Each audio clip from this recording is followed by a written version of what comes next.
वर्किङको समय यो आफ्टरनुनको खाना खाएर भर्खरै मात्र आइराखेको छु र मैले अब यहाँबाट सिमेन्ट लगेर जानुपर्छ तल है लक्षद्वीप गाउँको पुच्छार प्लेग्राउन्ड जाने बाटो चाहिँ बनिरहेको छ र त्यहाँनिर चाहिँ बाटो थिएन हैन हुनु त थियो।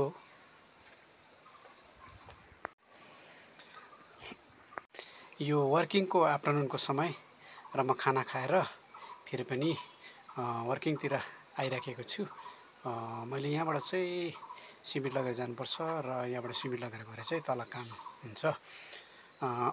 सिमेन्ट ल्याउने जिम्मा चाहिँ मैले लिएको कारणले गर्दा चाहिँ म यस समय यहाँनिर अठरगोलाईको तल्लो चौथरामा बसिरहेको छु र अब म यहाँबाट जानु लागिरहेको छु। तल लक्षद्वीप गाउँको चाहिँ पुच्छार गाउँमा प्लेग्राउन्ड जाने बाटो बनिरहेको छ। हुन त त्यो बाटो पहिला थियो तर त्यति मजबुत थिएन बाटो त तर फराकिलो नै थियो त्यति मजबुतै थिएन रातो माटोको चिप्लो बाटो थियो र अहिले चाहिँ दामी बबाल त्यहाँनिर सानो है एउटा बाइक छिर्ने बाटो बनिरहेको छ र त्यहाँनिर हामी काम गर्ने सबैजना एक्साइटेड छौँ किन भन्दाखेरि चाहिँ ग्राउन्ड जाने त्यो बाटो एउटा पक्का बनिनु पर्ने थियो नि त र त्यो कारणले गर्दा चाहिँ हामी एक्साइटेड छौँ। हुन्छ म त्यहाँको नजारालाई म तपाईहरुलाई देखाउने छु। यहाँबाट शिविर तल त्यो प्लेग्राउन्डमा पुर्याउनु भनेको चाहिँ एकदमै खुट्टा काप्छ क्या घुँडाहरू दुख्छ नबोकिकनै घुँडाहरू दुख्ने गर्छ टाढो छ नि त तर पनि मैले जिम्मा लिएको छु यो सिमेन्ट बोक्ने चाहिँ किन भन्दाखेरि त्यहाँ बाटो बनिनु पर्छ नि त र मैले सिमेन्ट लगेन भने चाहिँ त्यहाँ काम कसरी हुन्छ त र यो जिम्मालाई चाहिँ मैले लिएको छु। म खुसी छु सिमेन्ट बोक्नु पर्दा। सानो चिटिक्कै मजाको बाटो बनेको छ र म तपाईँलाई देखाउँछु नि त्यहाँ ल बाटो। अहिलेसम्म चाहिँ मैले 6 वटा भइसक्यो सिमेन्ट बोकेको है। घुँडा एकदमै कटक कटक कटक कटक गर्दैछ कि हिँड्दा पनि आमा यति टाढो छ कि कसै मानेन नि त सबै मिस्त्री मात्रै छ र त्यो भएको कारणले गर्दाखेरि हामी चाहिँ उहाँको हेल्पर भनौँ न है। र यसरी मैले सिमेन्ट लगेर गइराखेको छु अनि सिमेन्ट बोकेको चाहिँ 6 वटा बसेको छ तर पनि मलाई गलेको चाहिँ भान भएको छैन। एक्साइटेड भएर बोक्दाखेरि चाहिँ घुँडाले चाहिँ नमानेको जस्तो भइरहेछ क्या घुँडा कटकट खाइरहेछ बल्ल बल्ल बल्ल यो लास्ट हो र अब गएर चाहिँ म एकछिन थकाइ मार्छु अनि त्यसपछिको बाटोको नजारा चाहिँ म तपाईँलाई देखाउँछु नि ल हुन्छ। भारी बोक्दै यसरी भिडियो बनाउँदै हिँड्ने व्यक्ति चाहिँ मै होला पहिलोचोटि मूर्ख चाहिँ है। ल म चाहिँ बल्ल आइपुगेँ है ठाउँमा सिमेन्ट राख्ने ठाउँमा। ल म चाहिँ मेलोमा आइसकेँ है र म तपाईँलाई अब बाटो देखाउने छु।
सीधा ले रहा है वो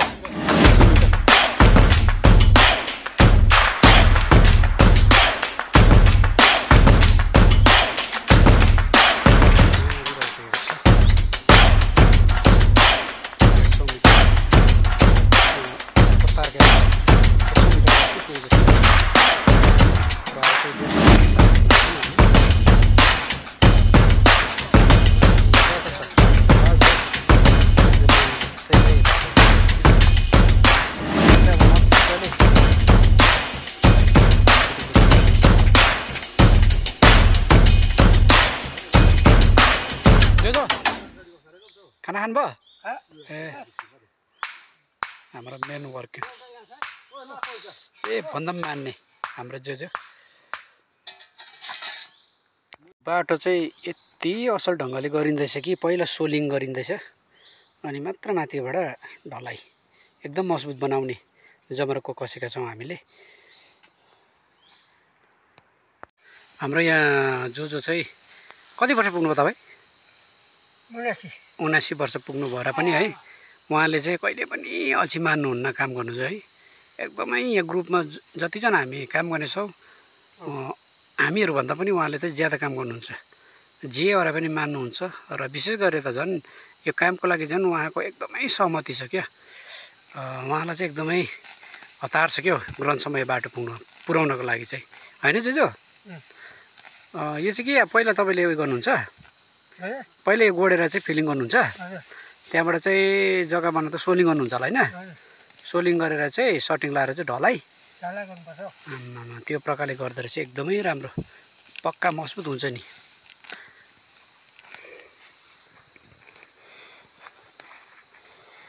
यस्तो छ हजुर नबनेको बाटो त्यस्तो छ है। यो अब एकदमै सिमेन्टेड एउटा बाइक छिर्ने बाटो बनिन्छ, आदि त बनिसक्यो मजाले। अब स्कुटी बाइक चाहिँ मजाले छिर्न सहजै छिर्न सक्छ है।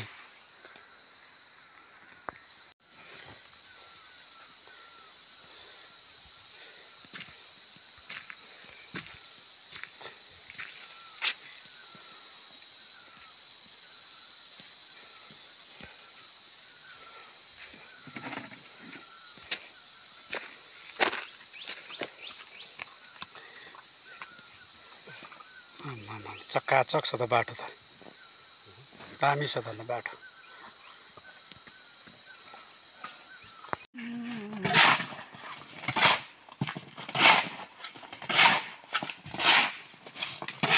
जोड्दै बनाउनु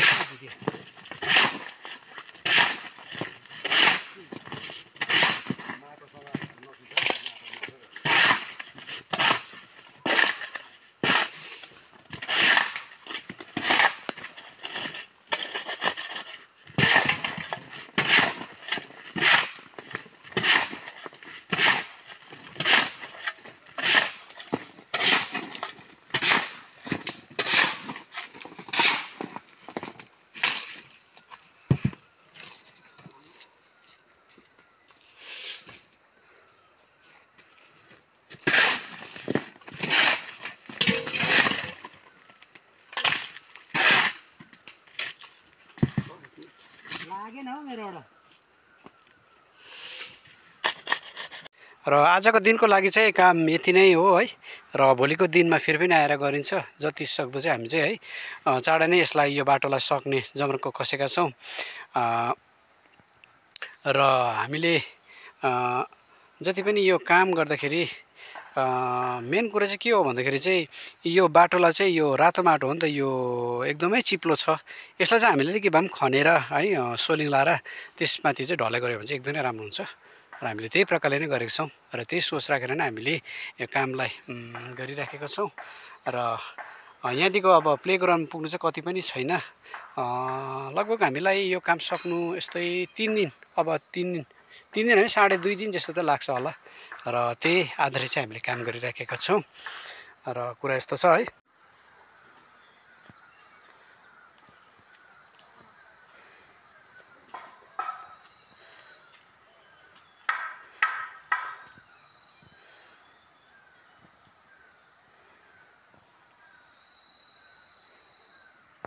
जहाँ बाटो पक्का छ, जहाँ बाटो राम्रो छ है, जहाँ बाटो मजबुत छ त्यो चाहिँ एउटा विकास ल्याउने बाटो बन्दछ है।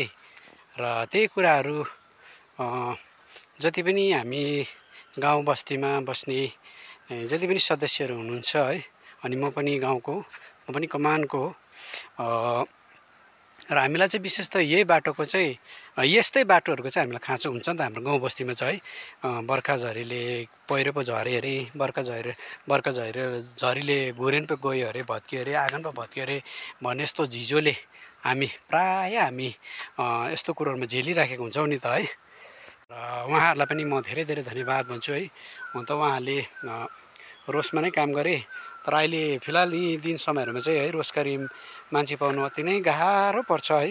मानिसहरू सुविधावादी भएको छन् र त्यो कारणले गर्दाखेरि चाहिँ रोजगारी काम गर्ने चाहिँ हामीलाई धेरै साह्रो पर्छ नि त।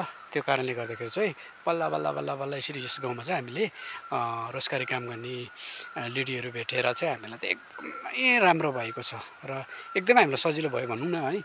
उहाँले एकै वचनमा चाहिँ त्यो कामहरू गरिदिएर चाहिँ हामीलाई असल भएको छ। र हस्त दर्शकवृन्द है, र मेरो भिडियोलाई म यतिमै राख्छु।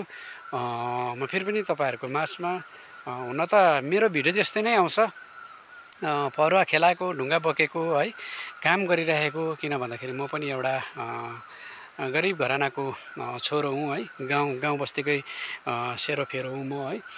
त्यो कारणले गर्दाखेरि चाहिँ हाम्रो इलाकामा, हाम्रो क्षेत्रमा चाहिँ यस्तैमा चाहिँ हामी भिडियोहरू प्रदर्शन गर्न पाउँछौँ तपाईँहरूलाई है।